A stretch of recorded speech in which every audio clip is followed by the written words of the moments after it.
नमस्कार प्यारे दोस्तों, स्वागत है आपका यूट्यूब चैनल ला एक्ट पर। दोस्तों, आज हम लोग इस वीडियो में घरेलू हिंसा से महिलाओं का संरक्षण अधिनियम 2005 का क्वेश्चन आंसर सेट करेंगे, जो आने वाली परीक्षा एमपी एडीपीओ के लिए काफ़ी महत्वपूर्ण है।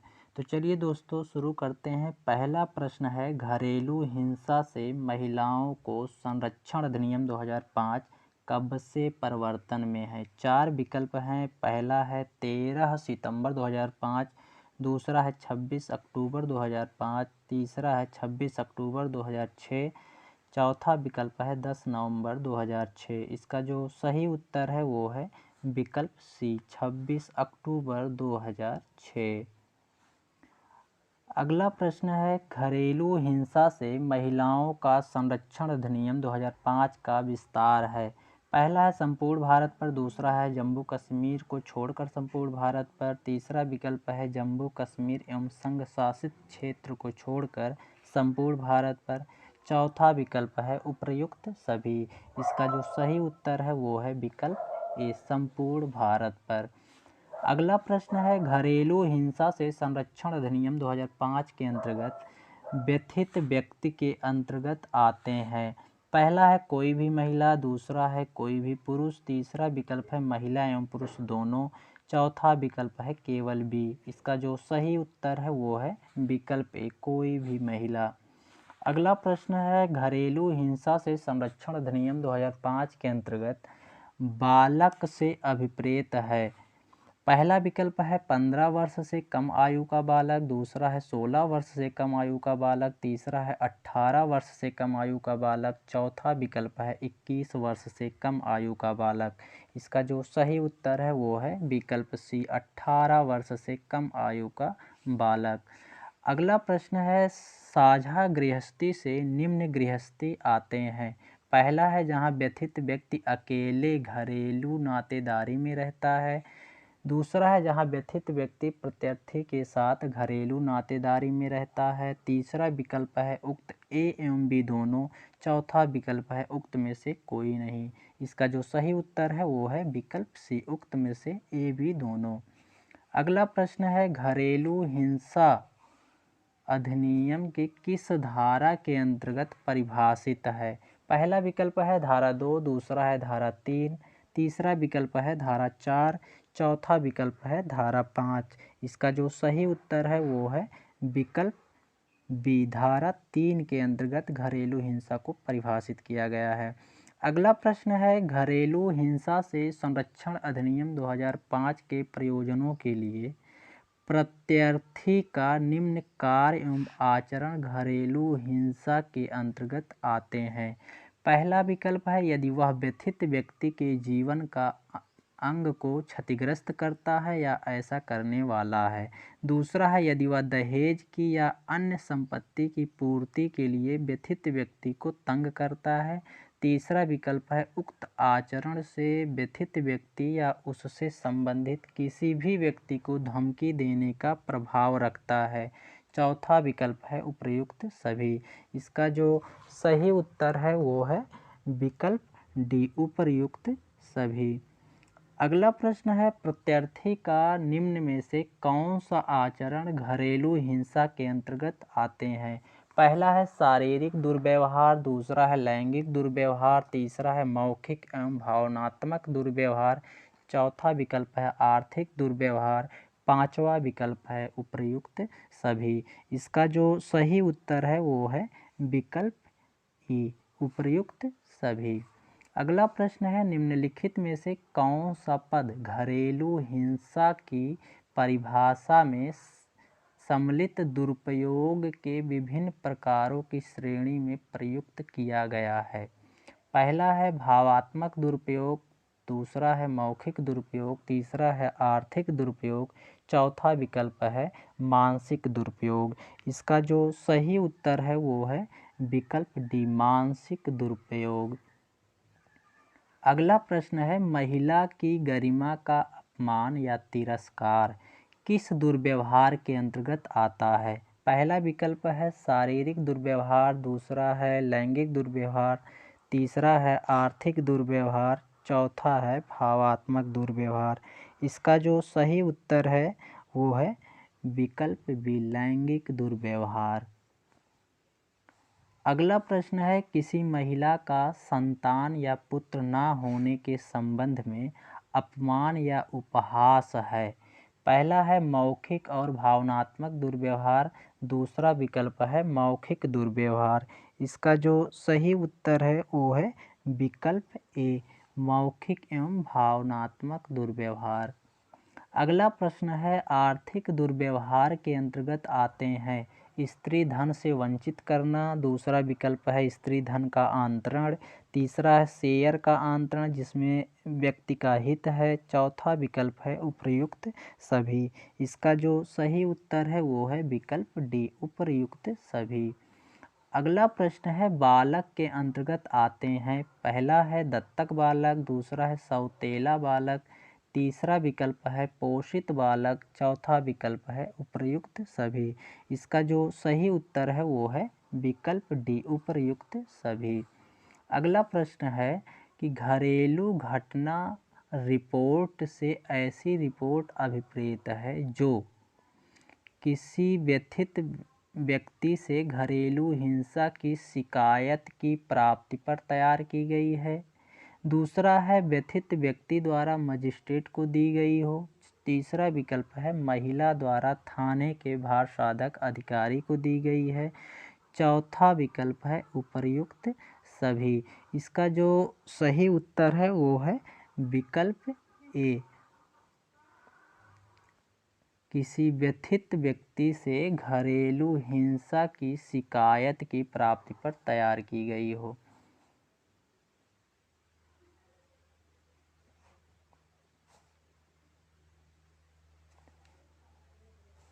अगला प्रश्न है, घरेलू नातेदारी से ऐसे दो व्यक्तियों के बीच नातेदारी अभिप्रेत है जो साक्षी गृहस्थी में एक साथ रहते हैं, दूसरा विकल्प है किसी समय एक साथ रह चुके हैं, तीसरा विकल्प है एक अविभक्त कुटुंब के रूप में एक साथ रहते हैं, चौथा विकल्प है उपर्युक्त सभी।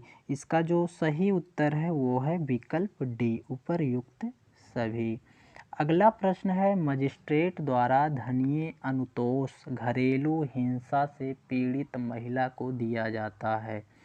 धनीय अनुतोष, पहला विकल्प है उसके द्वारा उपगत व्ययों को पूरा करने के लिए, दूसरा है उसके द्वारा सहन की गई हानियों को पूरा करने के लिए, तीसरा विकल्प है उपर्युक्त ए बी दोनों, चौथा विकल्प है केवल वाद व्यय को पूरा करने के लिए।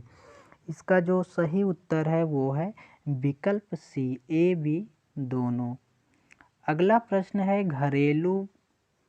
पत्नी घरेलू हिंसा की शिकायत किसके विरुद्ध कर सकेगी।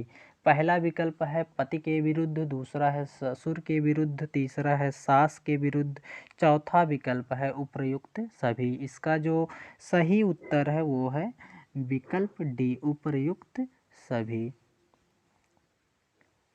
अगला प्रश्न है, विवाह की प्रकृति की किसी नातेदारी में रहने वाली कोई महिला शिकायत कर सकेगी। पहला विकल्प है पति के विरुद्ध, दूसरा है तथाकथित पति के नातेदार के विरुद्ध, तीसरा विकल्प है उपर्युक्त दोनों के विरुद्ध, चौथा विकल्प है किसी के विरुद्ध नहीं। इसका जो सही उत्तर है वो है विकल्प सी, उपर्युक्त दोनों के विरुद्ध, पति एवं तथाकथित पति के नातेदार के विरुद्ध। अगला प्रश्न है, साझी गृहस्थी से ऐसी गृहस्थी अभिप्रेत है जहाँ व्यथित व्यक्ति रहता है, जहाँ व्यथित व्यक्ति किसी घरेलू नातेदारी में या तो अकेले या प्रत्यर्थी के साथ किसी प्रक्रम पर रह चुका है, तीसरा विकल्प है जहाँ व्यथित व्यक्ति और प्रत्यर्थी संयुक्ततः स्वामित्व या किराएदारी में है, चौथा विकल्प है उपर्युक्त सभी। इसका जो सही उत्तर है वो है विकल्प डी, उपर्युक्त सभी। अगला प्रश्न है, प्रत्युत्तरदाता की परिभाषा में कौन आता है। पहला है वयस्क पुरुष सदस्य, दूसरा है महिला संबंधी भी, और तीसरा विकल्प है उपर्युक्त दोनों। इसका जो सही उत्तर है वो है विकल्प सी, वयस्क पुरुष सदस्य एवं महिला संबंधी भी। विकल्प ए भी दोनों सही है। अगला प्रश्न है घरेलू हिंसा गठित हो सकता है। पहला विकल्प है प्रत्यर्थी के कार्य से, दूसरा है प्रत्यर्थी के लोभ से, तीसरा है प्रत्यर्थी के आचरण से, चौथा विकल्प है उपर्युक्त सभी। इसका जो सही उत्तर है वो है विकल्प डी, उपर्युक्त सभी घरेलू हिंसा से गठित हो जाता है। अगला प्रश्न है घरेलू हिंसा गठित माना जाएगा जब प्रत्यर्थी व्यथित व्यक्ति, पहला विकल्प है को मानसिक अपहानि करता है, दूसरा है से दहेज की मांग के संबंध में उत्पीड़न करता है, तीसरा विकल्प है ऐसे व्यक्ति से ऐसा आचरण करता है जो धमकी का प्रभाव रखता है, चौथा विकल्प है उपर्युक्त सभी। इसका जो सही उत्तर है वो है विकल्प डी, उपर्युक्त सभी। अगला प्रश्न है व्यथित व्यक्ति से हितबद्ध किसी व्यक्ति को शारीरिक पीड़ा कारित करने की लगातार धमकियां देना आता है। पहला विकल्प है मौखिक और भावनात्मक दुरुपयोग, दूसरा है शारीरिक दुरुपयोग, तीसरा है आर्थिक दुरुपयोग, चौथा विकल्प है उपर्युक्त में से कोई नहीं। इसका जो सही उत्तर है वो है विकल्प ए, मौखिक एवं भावनात्मक दुरुपयोग। अगला प्रश्न है किसी महिला के साथ घरेलू हिंसा का कार्य किए जाने या किए जाने की संभावना की सूचना कौन दे सकता है। पहला है व्यथित व्यक्ति, दूसरा है प्रत्यर्थी, तीसरा विकल्प है कोई भी व्यक्ति, चौथा विकल्प है उपर्युक्त सभी। इसका जो सही उत्तर है वो है विकल्प सी, कोई भी व्यक्ति घरेलू हिंसा की सूचना दे सकता है। अगला प्रश्न है धारा 4 के अंतर्गत किसी महिला के साथ घरेलू हिंसा का कार्य किए जाने की सूचना किस अधिकारी को दी जाएगी। पहला विकल्प है संबंधित मजिस्ट्रेट से, दूसरा है थाने के भारसाधक अधिकारी को, तीसरा है संबंध संरक्षण अधिकारी को, चौथा विकल्प है उक्त में से सभी को। इसका जो सही उत्तर है वो है विकल्प सी, संबंध संरक्षण अधिकारी को। अगला प्रश्न है कोई व्यक्ति घरेलू हिंसा के कार्य होने की सूचना संरक्षण अधिकारी को दे सकता है। पहला विकल्प है धारा 3 के अंतर्गत, दूसरा है धारा 4 के अंतर्गत, तीसरा विकल्प है धारा 5 के अंतर्गत और चौथा विकल्प है धारा 6 के अंतर्गत। इसका जो सही उत्तर है वो है विकल्प बी, धारा 4 के अंतर्गत। अगला प्रश्न है धारा 4 के अंतर्गत कोई व्यक्ति घरेलू हिंसा के कार्य के संबंध में कोई मिथ्या सूचना देता है तो वह दायी होगा। पहला विकल्प है सिविल दायित्व से, दूसरा है आपराधिक दायित्व से, तीसरा विकल्प है उपर्युक्त ए या बी से, चौथा विकल्प है उपर्युक्त में से कोई नहीं। इसका जो सही उत्तर है वो है विकल्प सी, उपर्युक्त ए बी से, सिविल दायित्व से, आपराधिक दायित्व से। अगला प्रश्न है घरेलू हिंसा के संबंध में सूचना देने वाले किसी व्यक्ति को संरक्षण किस धारा में प्राप्त है। पहला विकल्प है धारा 3, दूसरा है धारा 4, तीसरा है धारा 5, चौथा है धारा 6। इसका जो सही उत्तर है वो है विकल्प बी, धारा 4 के अंतर्गत। अगला प्रश्न है घरेलू हिंसा से महिलाओं का संरक्षण अधिनियम 2005 के अंतर्गत घरेलू हिंसा से पीड़ित महिला के बारे में सद्भावना पूर्वक सूचना देने वाला दायी हो सकता है। पहला विकल्प है सिविल दायित्व से, दूसरा है आपराधिक दायित्व से, तीसरा है सिविल आपराधिक दायित्व से, चौथा विकल्प है उक्त में से कोई नहीं। इसका जो सही उत्तर है वो है विकल्प डी, उक्त में से कोई नहीं। अगला प्रश्न है घरेलू हिंसा से महिलाओं का संरक्षण अधिनियम 2005 की धारा 5 के अंतर्गत किसके कर्तव्यों का उल्लेख है। पहला है कोई पुलिस अधिकारी के, दूसरा है संरक्षण अधिकारी के, तीसरा है सेवा प्रदाता के, चौथा है मजिस्ट्रेट के, पांचवा है उपर्युक्त सभी। इसका जो सही उत्तर है वो है विकल्प ई, उपर्युक्त सभी। अगला प्रश्न है, इस अधिनियम के अंतर्गत घरेलू हिंसा से पीड़ित को क्या अनुतोष उपलब्ध है? पहला है संरक्षण, दूसरा है धनीय राहत, तीसरा अभिरक्षा, चौथा निवास, पांचवा प्रतिकर, छठवा है उपर्युक्त सभी।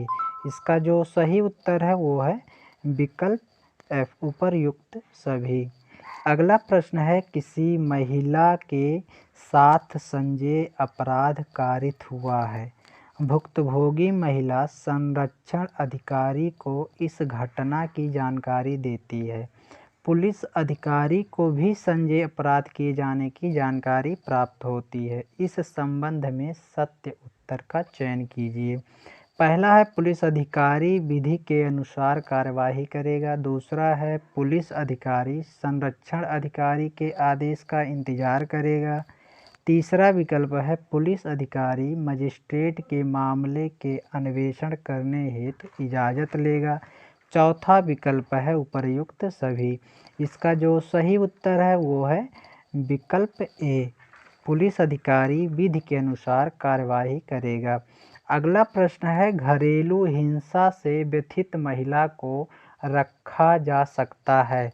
पहला है संरक्षण गृह में, दूसरा है आश्रय गृह में, तीसरा है प्रत्यार्थी के सिवाय किसी नज़दीकी नातेदार के घर में, चौथा विकल्प है उपर्युक्त में से कहीं भी। इसका जो सही उत्तर है वो है विकल्प बी, आश्रय गृह में।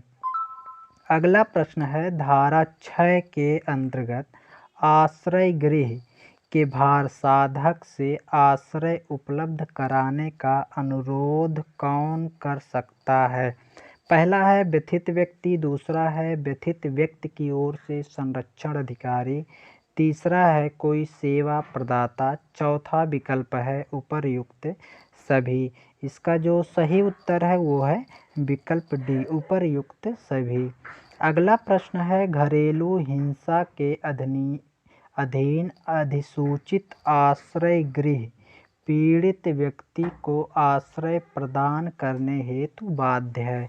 पहला है मात्र संरक्षण अधिकारी के अनुरोध पर, दूसरा है मात्र किसी मजिस्ट्रेट के अनुरोध पर, तीसरा विकल्प है किसी पुलिस अधिकारी के अनुरोध पर, चौथा विकल्प है पीड़ित व्यक्ति के अनुरोध पर।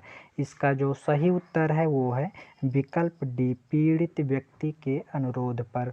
अगला प्रश्न है, व्यथित महिला को चिकित्सा सहायता उपलब्ध कराई जाती है। पहला विकल्प है धारा 7 के अंतर्गत, दूसरा है धारा 8 के अंतर्गत, तीसरा है धारा 9, चौथा है धारा 10 के अंतर्गत। इसका जो सही उत्तर है वो है विकल्प ए, धारा 7 के अंतर्गत।